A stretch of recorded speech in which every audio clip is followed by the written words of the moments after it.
September 24th, 1942, East Prussia. The air in the room was heavy, not with the dampness of the surrounding forest, but with unspoken fear. This was the Wolfschanze, the Wolf's Lair, Hitler's remote headquarters, a damp, concrete bunker complex hidden beneath a canopy of ancient trees. It was from this dark heart of the forest that he directed a war stretching thousands of miles. And on this day, the men who planned that war were gathered around a massive oak table. Their uniforms were immaculate. Their faces were stone, but their silence was a living thing. At the head of the table sat Adolf Hitler, and standing before him was a man about to commit an unforgivable sin. He was about to tell the truth. General Franz Halder was not an imposing man. At 58 years old, he had the appearance of a reserved academic, with spectacles and a quiet demeanor. But for 4 years, he had been the chief of the German Army General Staff. He was the logistical brain behind the victories that had stunned the world. Poland, France, the Low Countries, Halder's meticulous plans had turned Hitler's ambitions into reality. He was a man of numbers, of maps, of the cold, hard calculus of war. And if you stay with us until the end of this story, you will understand not only why this brilliant man was about to be destroyed, but how his destruction guaranteed the fate of nearly 300,000 soldiers, trapped in a frozen city of rubble. That morning, the subject was Stalingrad. For 2 months, the German Sixth Army had been bleeding itself white in the streets of the city on the Volga River. The fighting was savage, a block-by-block grind through factories and apartment buildings. Progress was measured in yards, not miles. Casualties were mounting at a rate that terrified the men who had to count them. And General Halder had done the counting. He began his briefing. His voice was steady, professional. He presented the facts as he always did, without emotion. The Sixth Army had already suffered losses that were unsustainable. Soviet reinforcements, he explained, were being ferried across the wide Volga River every single night, under the cover of darkness. The German supply lines, the lifeblood of any army, were stretched to the breaking point. They ran for hundreds of miles across an open, hostile landscape, where partisans bled them with 1,000 small cuts. And then there was the weather. Winter was coming. The infamous Russian winter that had undone Napoleon. The army, Halder noted, was not prepared for it. Not with the proper clothing, nor the right lubricants for their vehicles and weapons. He paused, letting the weight of these facts settle in the room. Then he spoke the words that would seal his fate. He looked directly at Hitler and said that Stalingrad could not be taken with the forces available. The cost, he insisted, would far outweigh any strategic gain. He recommended a halt. He advised that the army should dig in, consolidate its positions, and prepare for the winter. The offensive could resume in the spring, when they were properly supplied and reinforced. The silence that followed was absolute. It was deeper than the forest outside. Every man in that room, from the loyal Field Marshal Keitel to the other adjutants, knew what had just happened. Halder had not simply offered a military assessment. He had contradicted the Führer's will. He had suggested that willpower alone could not conquer logistical reality. In this room, that was heresy. The other officers stared at their papers, at the table, at anything but Halder or Hitler. They had heard similar reports from commanders on the front lines, whispered in private conversations. They knew the supply situation was dire. They knew the casualty figures were horrific. But none of them would ever dare to say so in this room. They had families. They had careers. They had learned the cardinal rule of survival in this inner circle. The Führer's intuition was more important than any fact. Hitler's face, often pale, began to turn a deep red. His knuckles were white where he gripped the arms of his chair. When he finally spoke, his voice was deceptively quiet, and that quiet was always more dangerous than his shouting. He accused Halder of counseling caution and hesitation, of being a brake on the very victories that had made Germany the master of Europe. This was the moment that would define Franz Halder's life. He could have retreated. He could have softened his assessment, apologized, or reframed his words. It would have been the easy path, the safe path. But he chose the truth. He calmly presented more details. He spoke of the daily tonnage of supplies the Sixth Army required, around 750 tons, and the amount it was actually receiving, less than a third of that on a good day. He then delivered his final, prophetic warning. German intelligence, he stated, indicated that the Soviets were not collapsing. In fact, they were preparing a massive counterattack, and it would likely come against the German flanks, the long, exposed lines held not by elite German troops, but by their less equipped Romanian and Italian allies. If that happened, he said, the entire Sixth Army risked being encircled, trapped. The specificity of his analysis made it worse, not better. It wasn't a vague worry, it was a mathematical certainty. He was using logistics as a weapon against ideology, and in this room, ideology always won. The explosion came, as they all knew it would. Hitler stood up, his voice rising from a low growl to a furious shout. He spoke of will, of determination, of his own history of achieving what every expert had called impossible. He dismissed Halder's careful calculations as the timid thoughts of an outdated mind. The tragedy was not that Halder was wrong. The tragedy was that he was right. And in this room, being right was the most dangerous thing a man could be. As he stood there, absorbing the tirade, he must have realized his career was over. But did he yet understand that he was not just a witness to his own downfall, but to the coming destruction of an entire army? To understand the man who stood before Hitler that day, you have to understand where he came from. Franz Halder was not a Nazi. He was a product of a much older Germany, the world of the Imperial German Army and the legendary General Staff. This was an institution built on professionalism, meticulous planning, and a tradition of speaking truth to power, at least in private. For generations, these officers had been trained to see war not as a matter of passion, but as a complex problem of movement, supply, and timing. A problem of mathematics. When Halder was appointed Chief of the General Staff in 1938, Germany was on the verge of conquering Europe. He inherited the task of turning Hitler's aggressive ambitions into workable military plans, and he was remarkably good at it. The invasion of Poland in 1939, the campaign that introduced the word blitzkrieg to the world, was a masterpiece of coordination. While the tanks and dive bombers got the attention, it was Halder and his staff who made sure the fuel, ammunition, and food arrived where they were needed. It was their timetables and logistical webs that allowed the army to move with a speed the world had never seen. But it was the campaign against France in 1940 that truly cemented his reputation.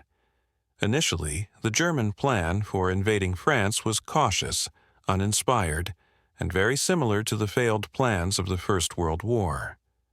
Halder himself had doubts about its chances of success.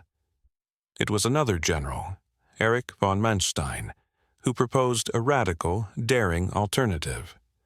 A massive, armored thrust through the dense Ardennes forest. A route the French considered impassable. Here is a detail that is often forgotten. Many of the older traditional generals were horrified by this risky plan. They saw it as a reckless gamble. Halder, however, the supposed man of caution, studied it. He saw the cold logic behind the audacity. He recognized its potential to be a war-winning move.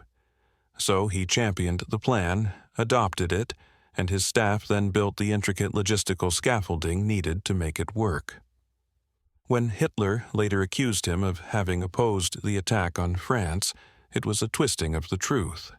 Halder had opposed the original weak plan. He had embraced the brilliant one. The one that led to a victory so swift and total it shocked the world and even surprised the Germans themselves. France fell in just 6 weeks. This success, however, planted the seeds of future conflict. Hitler saw the victory as proof of his own unique genius and the power of will. He began to believe that boldness was the only ingredient needed for success. Halder saw it differently. He saw the victory as the result of a brilliant but risky plan, executed with surgical precision and supported by flawless logistics. It was a calculated risk that had paid off, not a miracle, born of pure intuition. The first signs of this deep division appeared at Dunkirk. As the British and French armies were trapped against the coast, German generals, including Halder, wanted to press the attack and annihilate them. It was Hitler who ordered the tanks to halt for 3 crucial days, fearing a counterattack and preferring to let his air force finish the job. This decision, born of his personal intervention against the advice of his military professionals, allowed over 300,000 Allied soldiers to escape and fight another day. For Halder, it was a deeply troubling sign of a commander who trusted his gut more than the assessments of the men on the ground. Then came the invasion of the Soviet Union in 1941, Operation Barbarossa. Once again, Halder was the chief architect of the military plan. And for the first few weeks, the invasion was an astonishing success. German armies plunged hundreds of miles into Soviet territory, encircling and capturing entire armies.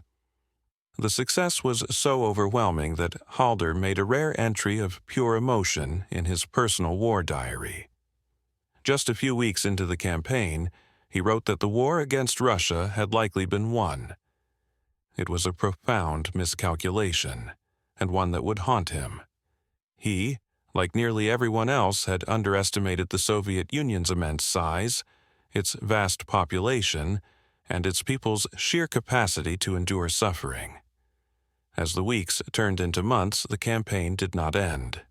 The distances grew longer, the supply lines thinner, and the casualties higher. The quick victory he had predicted never materialized.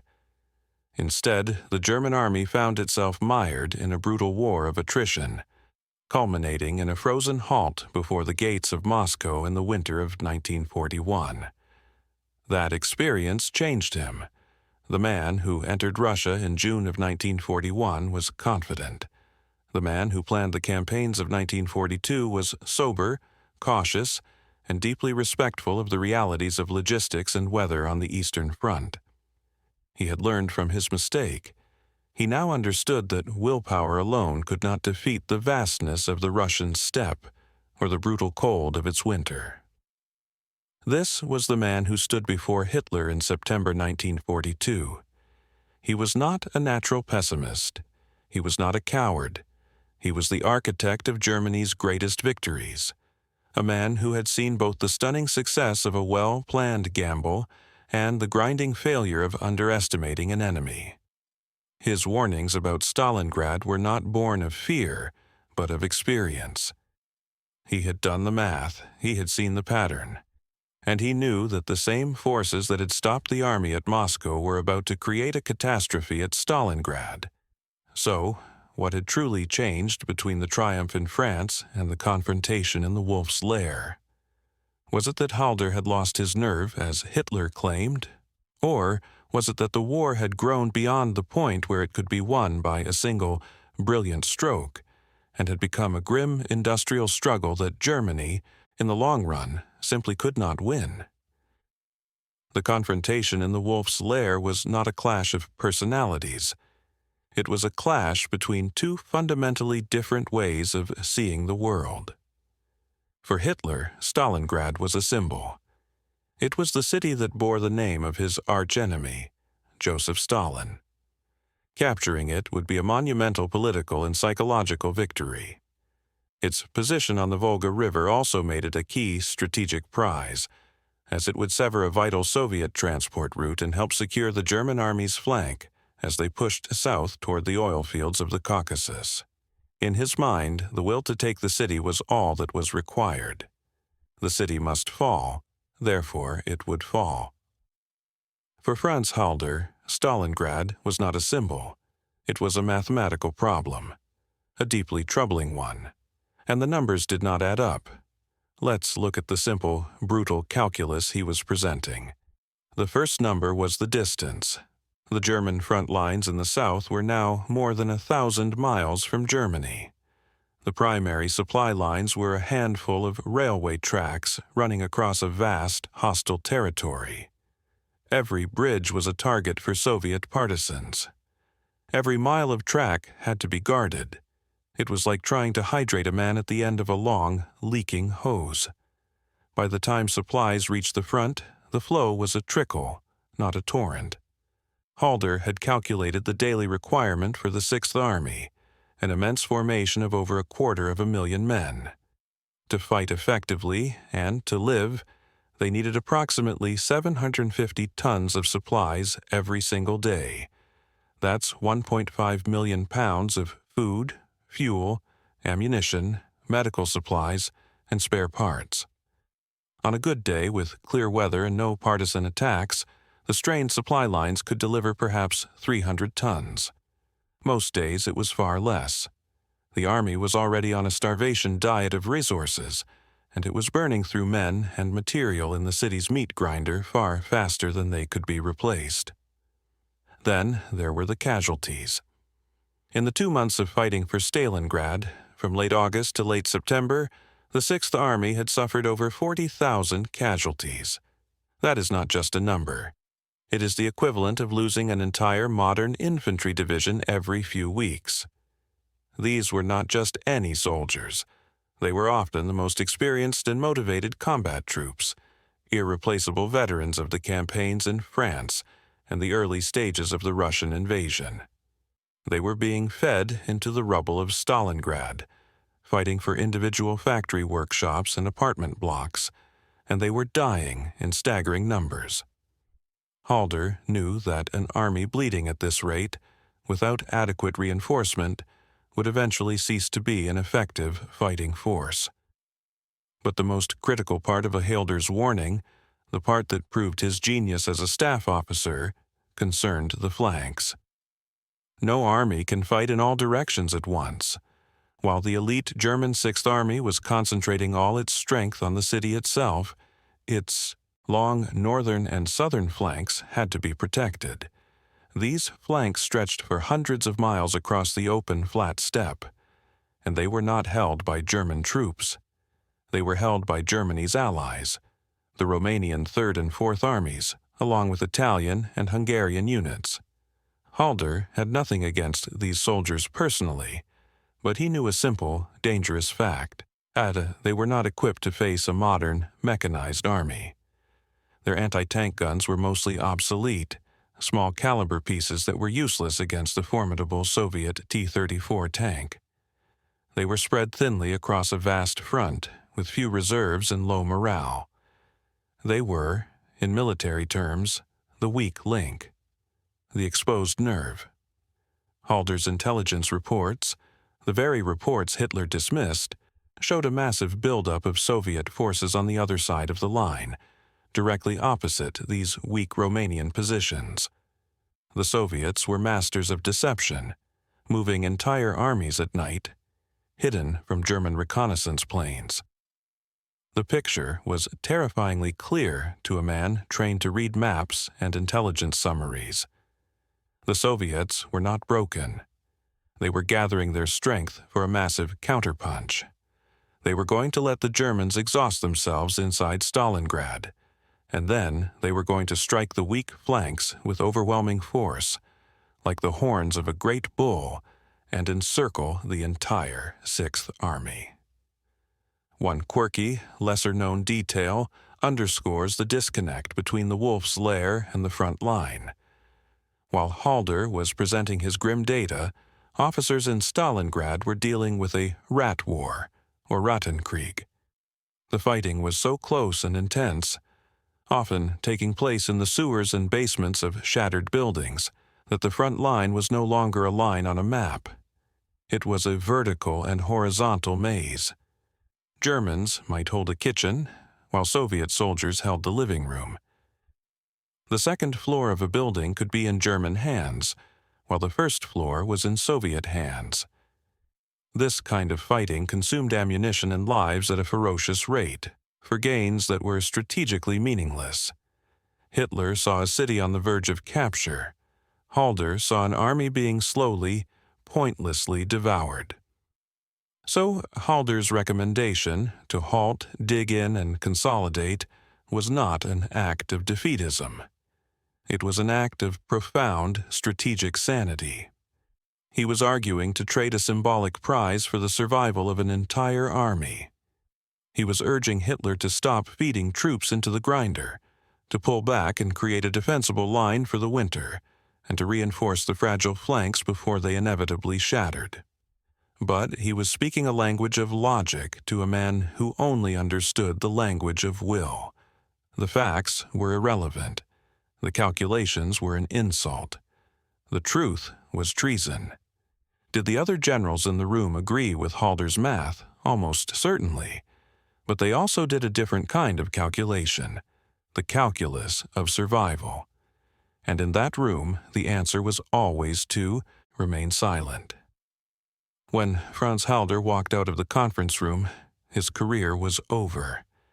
He was driven away from the wolf's lair and placed into a strange state of forced retirement, a non-person. Back in the bunker, the atmosphere likely changed. The tension broke. A sense of relief, even optimism, might have filled the air. The obstacle of pessimism had been removed. The path to victory was clear again. To replace Halder, Hitler chose a younger man, General Kurt Zeitzler. Zeitzler was known for his energy, his optimism, and his recent experience on the Eastern Front. He was everything Hitler wanted in a general: aggressive, confident, and, most importantly, willing to believe. Hitler reportedly appreciated his new chief's can-do attitude, finding his reports and briefings to be a refreshing change from Halder's gloomy spreadsheets and dire warnings. For a few short weeks, the fantasy in the bunker was restored. The maps on the wall once again showed a path to victory. But maps are not the territory. And while the men in East Prussia rearranged their maps, the reality on the ground, 1,000 miles away, was rearranging itself according to Halder's grim predictions. Autumn turned to winter on the Russian steppe. The first snows fell, dusting the vast, featureless plains in a thin layer of white. The wind grew a sharper edge. The soldiers of the Romanian 3rd and 4th Armies, shivering in their thin greatcoats and guarding the impossibly long flanks, could feel the change. They were isolated, their positions exposed. At night, they could hear the distant, ominous rumble of engines from the Soviet side of the River Don. Something was coming. It came on November 19, 1942, exactly 8 weeks after Halder's firing. The morning began with a sound that defies description. It was the thunder of thousands of artillery pieces, a barrage so immense that it shook the very earth and turned the dark, frozen sky orange.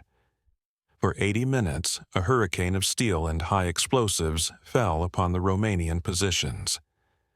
Then, out of the mist and snow, came the tanks. Hundreds of them. The legendary Soviet T-34s, their wide tracks churning through the snow, advanced in waves. The Romanian soldiers fought bravely, but it was hopeless. Their small anti-tank guns, the very ones Halder had worried about, were useless.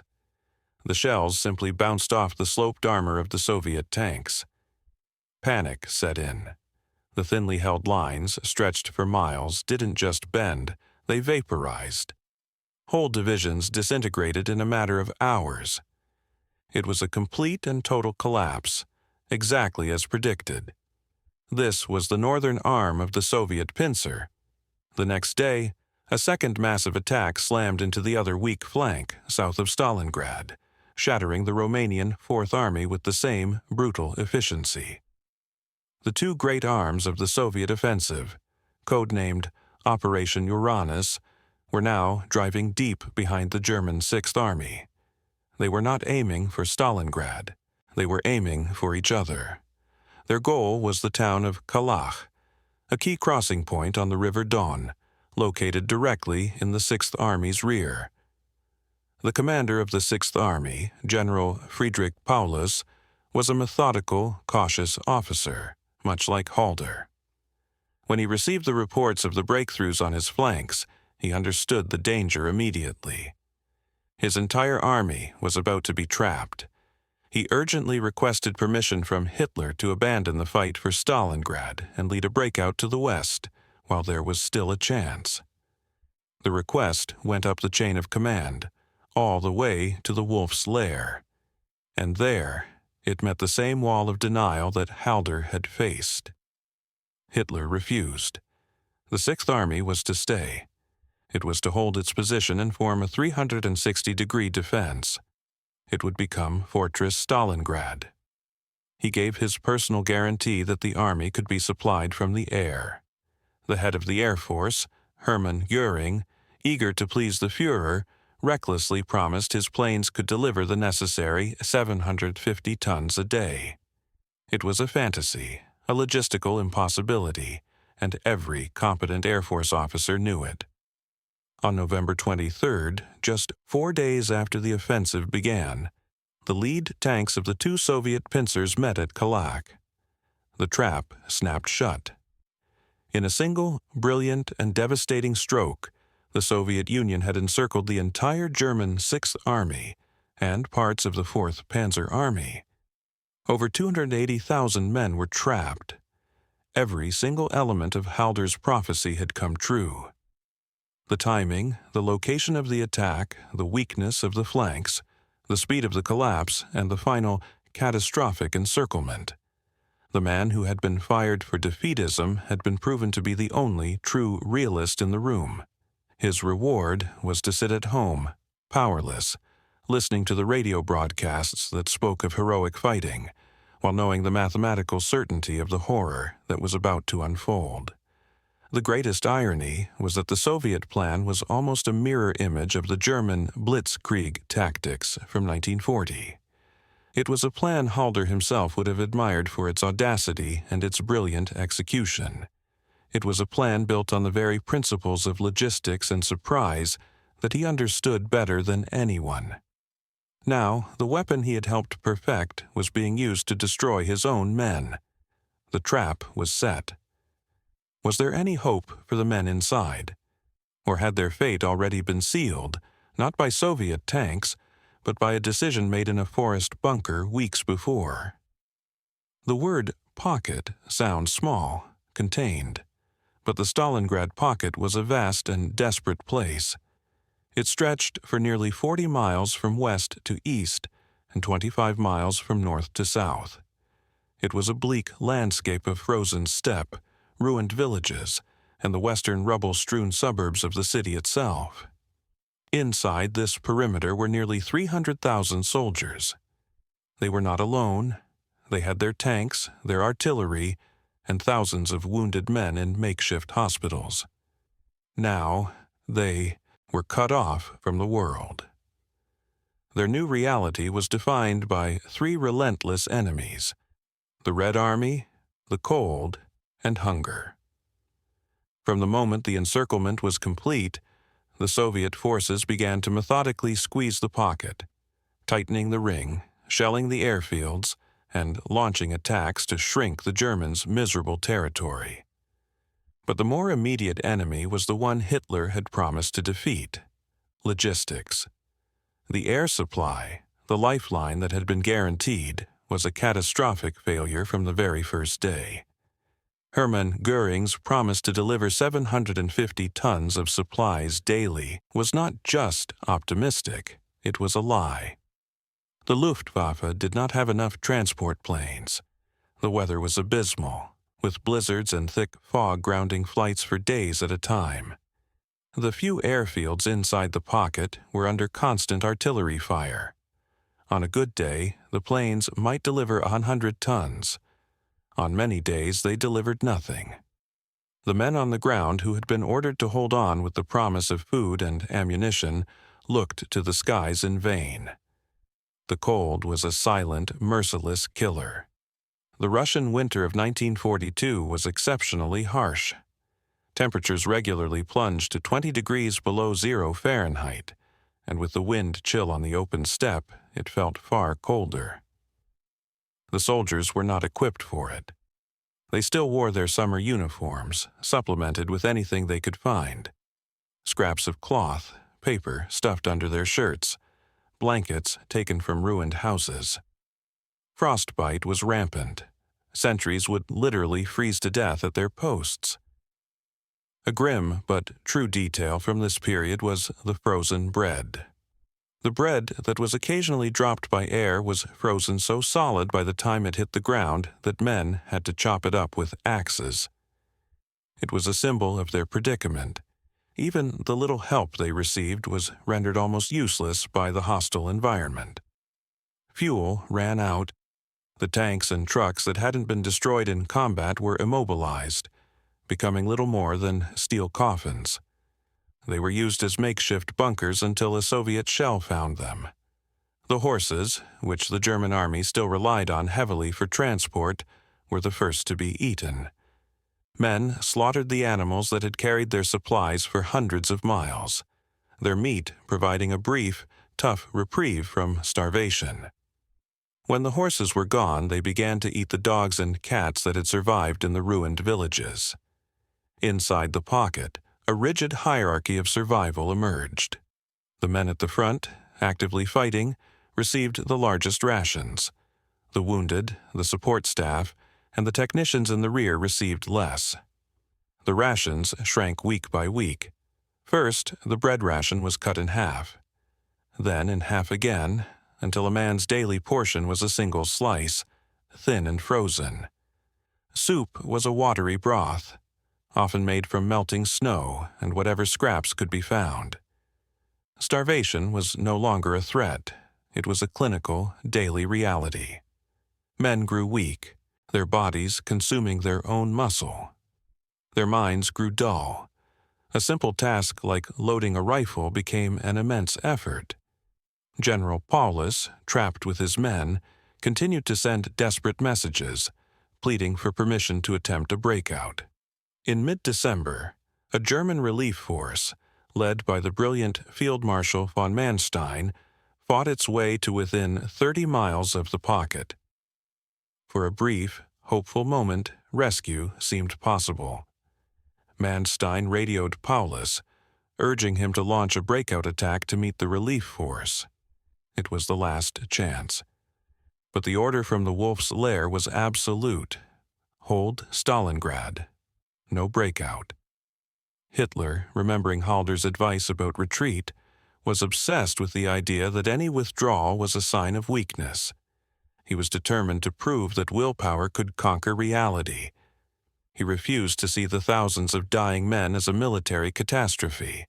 He saw them as a testament to German fortitude. He declared that the sacrifice of the Sixth Army would become a legend of heroic resistance. For the men in the pocket, this was a death sentence. The relief force, unable to break through on its own and facing overwhelming Soviet pressure, was forced to retreat. The last glimmer of hope was extinguished. Now, there was only the cold, the hunger, and the inevitable end. The pocket became a landscape of death. The wounded, lying in unheated cellars with no medical supplies, died in their thousands. The starving froze in their foxholes. The end came slowly, over the month of January 1943. The Soviets launched their final offensive, slicing the shrinking pocket into smaller and smaller pieces. On January 31st, General Paulus, whom Hitler had just promoted to field marshal in a cynical gesture, as no German field marshal had ever surrendered, gave up. He and his staff surrendered from the basement of a department store. Over the next 2 days, the last remnants of the Sixth Army laid down their arms. Of the nearly 300,000 men trapped in November, only about 91,000 were left to surrender. The rest were dead. Was this a heroic sacrifice, as Hitler proclaimed? Or was it the predictable outcome of a system that had chosen to silence the one man who had tried to prevent it? The surrender of the Sixth Army at Stalingrad was more than a military defeat. It was a wound from which the German war machine would never recover. It was the loss of an entire veteran army, along with its equipment, but it was also a shattering blow to the myth of German invincibility. For the first time, the German public, fed a steady diet of propaganda about heroic resistance, was forced to confront the scale of the catastrophe. The truth, so long suppressed, had finally asserted itself in the most brutal way imaginable. Back in Germany, Franz Halder watched from the sidelines. He had been proven right in every devastating detail, but there was no vindication in it, only the bitter knowledge of a preventable tragedy. He continued to keep a detailed diary, a meticulous record of the war, as seen from his isolated perspective. This diary would later become one of the most important historical documents for understanding the inner workings of the German High Command. In its pages, he documented not just his frustration, but his analysis of the systemic flaw that had led to the disaster. The problem, he wrote, was that Hitler had created a system where truth was a currency with no value. Facts that did not align with his vision were treated as insubordination. Realistic assessments were dismissed as defeatism. The firing of Halder had not been a private, personal affair. It was a public execution of professional integrity. The message, sent to every other general in the German army, was clear and chilling. Tell the Führer what he wants to hear, or you will be next. And they learned the lesson well. The man who replaced Halder, Kurt Zeitzler, had been chosen for his optimism. But reality has a way of crushing even the most determined optimist. Within months, Zeitzler found himself in the exact same position as Halder, presenting Hitler with the same unwelcome facts about overwhelming Soviet strength and unsustainable German losses. He repeatedly argued for strategic withdrawals that might have saved German forces, only to be met with the same accusations of cowardice and pessimism. Zeitzler lasted longer than Halder, but the strain eventually broke him. In 1944, after a complete nervous breakdown, he was dismissed from his post. This toxic pattern repeated itself again and again. Competent, realistic commanders were sidelined or fired. Men who were willing to tell Hitler comfortable lies or distorted truths were promoted. The entire information-gathering system of the military became corrupted. Intelligence officers learned to soften their estimates of enemy strength. Quartermasters learned to downplay supply shortages. Field commanders learned to report battles as victories, even when they were bloody stalemates. This river of polluted information flowed uphill until it reached the map table in the Wolf's Lair, where Hitler was making strategic decisions for millions of men based on a picture of the war that was increasingly a work of fiction. This disconnect from reality led directly to other disasters. In 1944, during the D-Day landings in Normandy, Hitler was convinced the main invasion would come at Calais. He held back crucial panzer divisions, refusing to release them to counter the landings in Normandy because his intuition told him it was a feint. His generals on the ground knew the truth, but they had learned not to contradict him too forcefully. By the time he accepted reality, it was too late. The Allied beachhead was secure. Halder's own story took another dark turn. Though he was in forced retirement and had no part in it, he was arrested after the failed plot to kill Hitler in July 1944. The regime, in its paranoid final phase, was rounding up anyone who had ever been suspected of disloyalty. He was sent to a concentration camp, along with his wife. He was a prisoner of the very system he had once served, a victim of the fear he had refused to bow to. He survived the war, liberated by American soldiers in 1945. In the post-war years, Halder worked with American historians, providing invaluable testimony. He helped them understand the fatal dysfunction at the heart of the Third Reich's military command. He explained how a system built on the personality of one man, a man who refused to be wrong, was destined to destroy itself. The story of Franz Halder's firing is not just a story about a single battle. It's a timeless lesson about the relationship between power and truth. When a leader creates an environment where loyalty is valued more than competence, and where bad news is punished, they build a prison for themselves. They become isolated, surrounded by mirrors reflecting their own beliefs, unable to see the world as it truly is. Eventually, the wall of that prison is shattered by reality, and the collapse is always catastrophic. The 280,000 men who were trapped at Stalingrad were not just victims of the Red Army or the Russian winter. They were the victims of an idea. The idea that truth can be silenced, that facts can be ignored, and that will alone is enough. On September 24, 1942, Hitler made a choice. He chose a comfortable lie over an uncomfortable truth, and an entire army paid the price. Historians still debate the finer points of that day. Was there a single moment that could have changed everything? If one other general had spoken up in support of Halder, would it have made a difference? We can never know. But we do know that on that day, in that damp forest bunker, a brave man told the truth, and a powerful man refused to hear it. And in that moment, the fate of Stalingrad was sealed. Thank you for spending part of your day with us, reflecting on this quiet, pivotal moment in history. The echoes of that room in the forest can still be heard today, reminding us that the first casualty of absolute power is almost always the truth. If this story offered you a moment of perspective, we hope you'll join us again. The story of General Franz Halder is, in the end, a quiet tragedy. It lacks the thunder of artillery or the drama of a battlefield charge. It is a story about a conversation in a room, about numbers on a page, and about the devastating power of a single, deliberate choice. The choice to ignore an inconvenient truth. His personal fate was a footnote to the larger cataclysm he foresaw.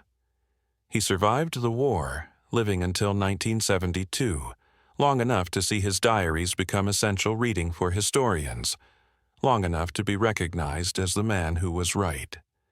But this quiet vindication must have been cold comfort, weighed against the knowledge of the hundreds of thousands of lives that were sacrificed on the altar of denial. The events of September 24, 1942, serve as a timeless and human lesson. It teaches us that courage is not always found in the heat of battle. Sometimes, its truest form is the willingness to speak a difficult truth to power, knowing the personal cost. And it reminds us that institutions, whether they are armies, governments, or corporations, create their own downfall when they build a culture where honesty is punished and loyalty is defined as silent agreement. The real tragedy wasn't just that one man was fired. It was that an entire system learned that it was safer to be wrong and loyal than to be right and disloyal.